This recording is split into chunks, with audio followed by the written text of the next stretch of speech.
Hello and welcome to tip number 6 of 30 days of maternity leave budgeting and planning tips. My name's Charlene Smith and I'm the author of The Mum's Guide to Money, a book that helps you step through your money plan for planning for your maternity leave. It's not a medical book, it's all about logistics, planning and more importantly budgeting. So how can you have a really fulfilling maternity leave without running out of money, without worrying about money, and sort of all of those sort of logistical things that I really tell you about. So this is tip number 6 in our series. So over the next few weeks I'll bringing you a tip every day, and then we're covering off lots of different questions. So these tips are all based on the questions that mums and mums-to-be are asking at the moment, so hopefully they answer some of your questions. So you're in the right place if you're planning a baby. Perhaps you're not quite sure if you can afford a baby, you don't understand the rules around maternity leave, you're just sort of doing a bit of research about various topics. So as I say, I cover a new one each day. You might already be expecting, a bit confused about what you need to do to prepare yourself financially for maternity leave. As I always say, I'm not a medical professional. All of my advice and tips are all based around planning, money, budgeting, saving, and all of those types of topics. You might already be on maternity leave. You don't really have a plan. You're not quite sure. You know you're going to run out of money probably in the next month or two. But it's a long slog till the end of maternity leave, especially once that unpaid maternity kicks in at week 39. So plenty of tips to help you kind of get through the next couple of months when money will be in short supply. So what are we talking about today? So we're talking about maternity leave and annual leave, and what are the rules. As with all of this stuff, I'm based in the UK, so the rules are particular for us that I cover off. But obviously if you're in other countries, the principles apply, so go and do your research and make sure you are obviously looking at the right advice for your country. So I'm Charlene, I'm the author of The Mum's Guide to Money. I also write a blog about sort of financially preparing for maternity leave and other topics that mums and mums-to-be are interested in. So I've got 3 kids myself, had 2 very different maternity leaves. First one, very planned, very thought out, budgeted to the penny, knew exactly what was going to happen when in terms of money, had a plan when I was going back to work, everything was very black and white. Second time around, very different. So I had changed employers, was a little bit I guess blasé about everything because I had a very good maternity pay package. Thought, yep, don't need a plan. I'm almost on full pay for 6 months. It'll be fine. But what I hadn't sort of factored in was trying to spread my pay now amongst another 2 children. So that's right, I had twins. Is very different to spreading your maternity pay sort of just with one extra child. Also didn't plan, and I couldn't have planned for the fact that my employer messed up my maternity pay. So it all kind of went a bit wrong and left me in a position where I was out of money much sooner than I should have been, and that forced me back to work before I was ready. So that's one of the reasons why you really should have a decent plan when it comes to your money, your planning, your logistics, and all of that kind of other stuff that the medical professionals probably aren't experienced enough to tell you about. So last summer I started to write my blog, The Mum's Guide to Money. Wasn't quite sure where it was going to go, and then sort of went down the route of maternity leave planning, and then sort of the start of 2021 I started to write a book, which I've published this summer.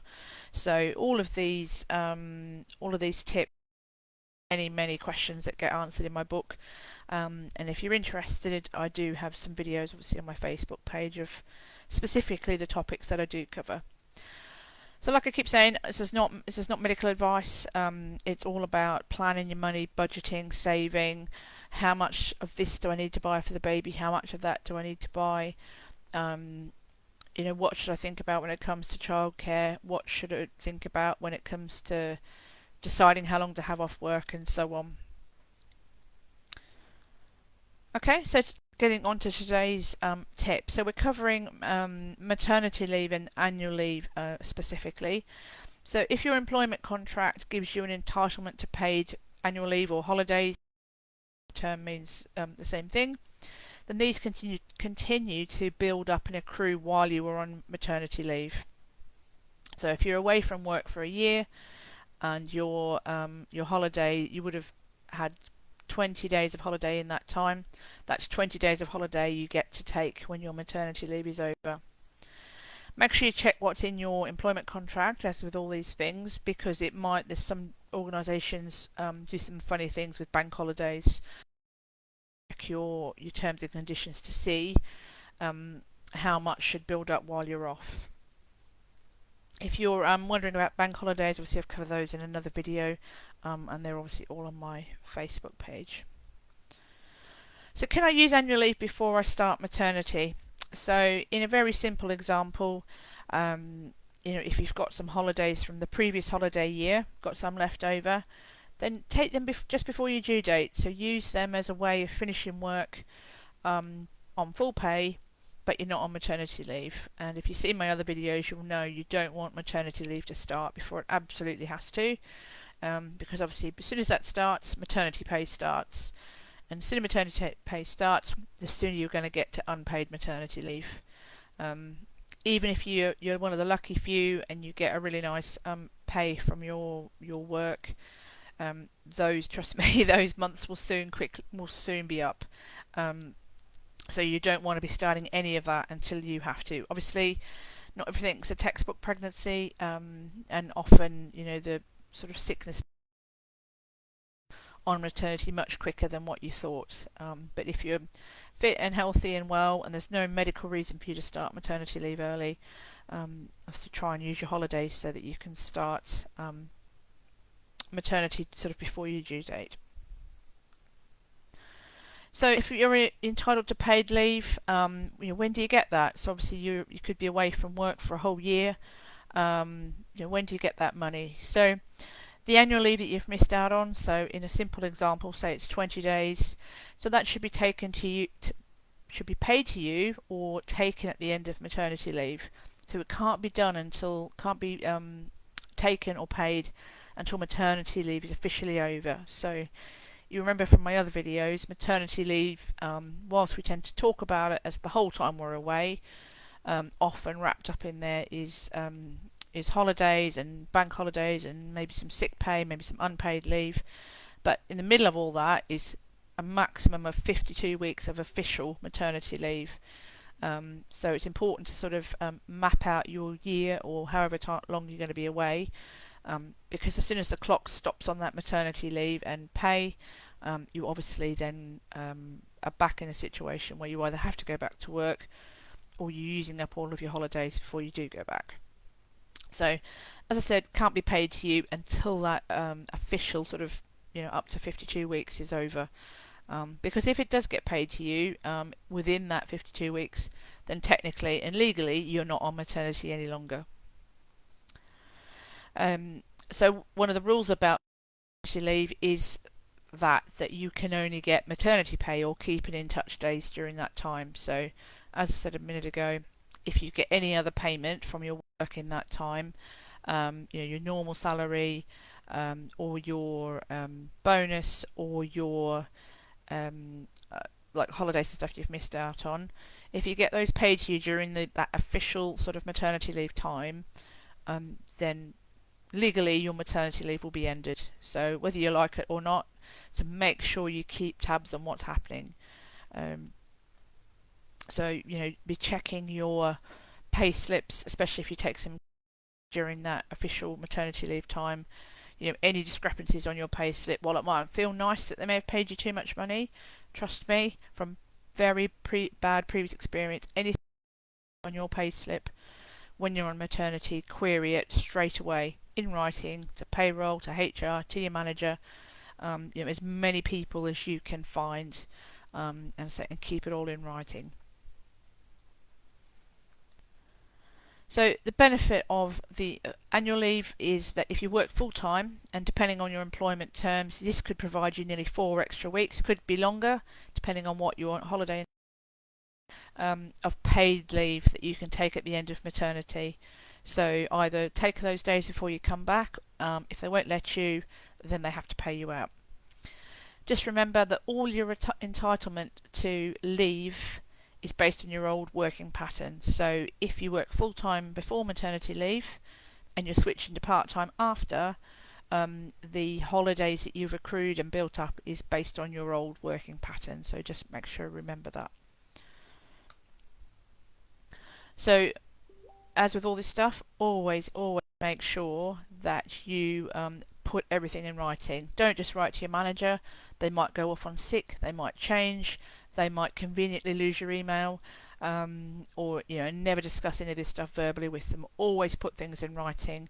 Always put them to as many people in the right position, so your manager, payroll, HR, the company owner, whoever it is that you deal with when it comes to getting paid. Check in your pay slips each month. If there's something not right, query it, because you don't want to be in that position where your employer's messed up, but it's now your problem to sort out, because trust me, it is not very pleasant, and the last thing you want to be dealing with. Even if they overpay you, again, definitely look into that, because they will want that money back. So let me know in the comments if this is making sense to you, if this is helpful, because I rely on you as my audience to tell me sort of more questions and things that you do have. The questions I am answering at the moment are the most popular ones that get asked in terms of maternity leave, maternity pay, and planning. Okay, so I've sort of touched mainly on the annual leave element that sort of wraps around maternity leave, but if you're looking at the slide on the screen now, it's sort of mapped there. So in terms of getting the longest possible maternity leave, so the longest possible time away from work, so those 52 weeks plus other leave wrapped around either side, so you can look at taking some holidays from your current holiday balance before the baby comes. Use those to perhaps work part-time before your due date and your maternity starts, or use them to finish work a couple of weeks early, whatever works for you. And then obviously we have maternity leave, so it goes for a maximum of 52 weeks, as we know. But while that 52 weeks is happening, you're obviously building up your entitlement to bank holidays and your normal annual leave and holidays. So always check your employment contract, but in most cases you should be able to take those or have them paid to you before you come back to work, so once that 52 weeks is up. Another option I've not really talked about on today's tip, but we'll cover in future in detail, is there's also this entitlement to unpaid parental leave. So also look into that as well. So at the time I wrote these slides, you were allowed 4 weeks, but I am aware that those laws have recently been updated, so make sure you do check. Okay, that tip's been useful. It's just one of the many things, many questions that I talk about in my new book, The Mum's Guide to Money. So that's available on Amazon. I'm not going to go through it in detail on this video for you, because there's a video on my Facebook page telling you exactly what we cover, and there'll be a link in the comments for you to buy your own copy. So in addition to the book, got some free bonus content, so available from my website, and these are really complimentary items that help you do all the activities in the book. And by the end of you reading the book and doing the stuff on the free content, you're going to have a budget. You're going to know how long you're going to have off work. You're going to know how much money you need to save. You're going to know what you need to buy for the baby. You're going to have a good plan, a good budget in place, so that when you time to go shopping for stuff for the baby, you'll have a clear head. You'll know what you need, how much you need, how much you can afford to spend, possibly where you're going to get it from, and so on. So really encourage you to make the effort to sort of get the book and download the free stuff from the website. So one of the Other things that obviously is on the website and within the kind of free stuff is the budget calculator. So if you're no good at maths or I've done a lot of the hard work for you. So you just plug your numbers in and away you go. And it spits out sort of the point where you're possibly going to run out of money. You might need to start making some tweaks.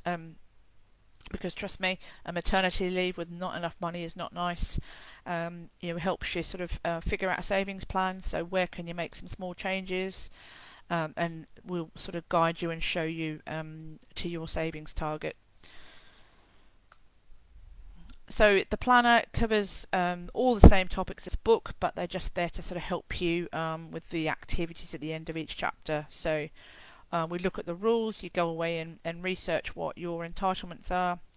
It helps you think about how long you should have for maternity leave, talks about how to get the most income you can possibly get legally on maternity, and then obviously making sure that you are prioritising your money, only spending your money where you need to, because two important things to remember about maternity leave.